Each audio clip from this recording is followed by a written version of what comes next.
basic. If you worship idols or devils or whatever, wherever you worship devils at becomes a portal. That's why they draw a pentagram on the ground in a circle, and that house becomes a portal, or wherever it is, and people can sense the evil and the darkness in there because it's a portal there. Are you understanding what I'm saying? When you sacrifice blood, that's why it's not, when the Bible says don't shed innocent blood, don't let that blood spill the ground. Life's in the blood. That means that the blood that's in your body can become a gate. When blood flows out of a person unlawfully and hits the ground, that place where it hit the ground can become a portal for demons. Demons need blood in order to operate. This is the reason why every time you see a culture that becomes antichrist, they start sacrificing or making blood sacrifices, because the blood sacrifices the life. In other words, the ability for them to cross over is in the blood. So this is the reason why in voodoo they cut chicken head off and use chicken blood. They kill a goat. It's always blood involved in these sacrifices in all pagan religions, because it enables the portal, the atmosphere, or the opening that Satan needs to come through. The problem is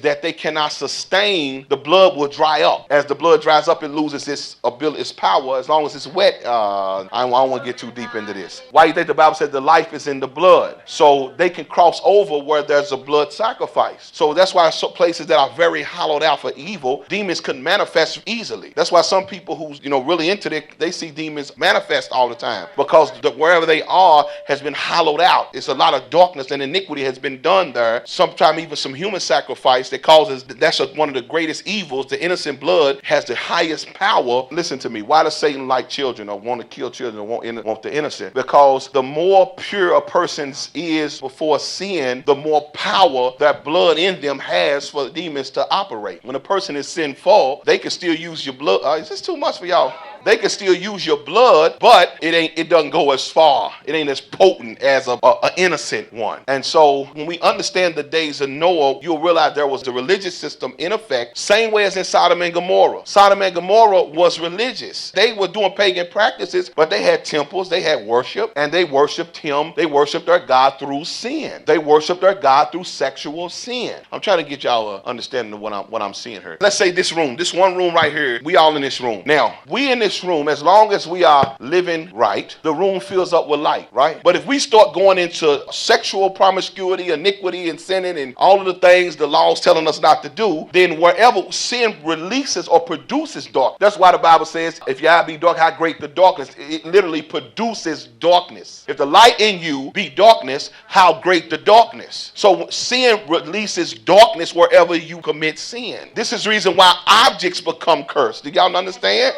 Objects become cursed if you committed sin with the object. Y'all got what I'm saying? So if we continue to sin, the more we sin, the more dark, spiritually dark this atmosphere will become, the greater the less fearful, and the less fearful demons would be to inhabit this atmosphere. If we continue to keep sinning, we will literally create an opening for demons to inhabit this place. So this is what witches' covens are. This is what these places are. They are hollowed out places where demons have access. Why are they doing the sacrifices? Because they want a spirit to show up. To do what? To give them some type of power, to carry out some type of command. And before the spirit shows up, he needs to be appeased. Now in voodoo, they have to dance. They got to shed some chicken blood, then they got to dance and dance and dance. And the spirit is getting appeased by them dancing. They go into a trance and they get possessed by that demon. And so spirits need to be appeased. That's why when a spirit is attacking you, let's say a spirit of lust. If you have a spirit of lust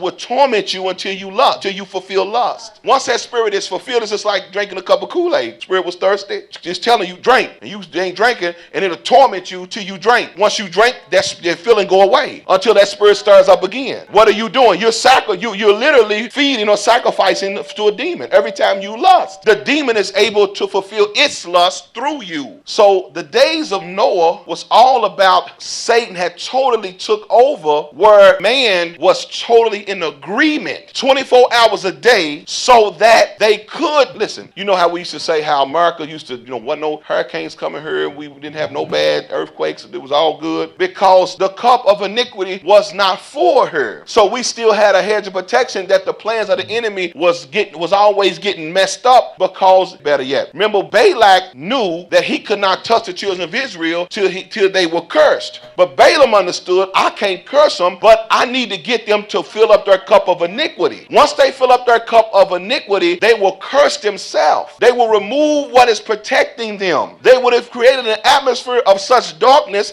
that demons can inhabit them. So the systems of pagan worship, is why it was all about defiling a person through sin, sexually or any occult way, but defile a person so that the person's life will release darkness, to make the demons comfortable. That's a better word. You got what I'm saying? Demons want to be comfortable.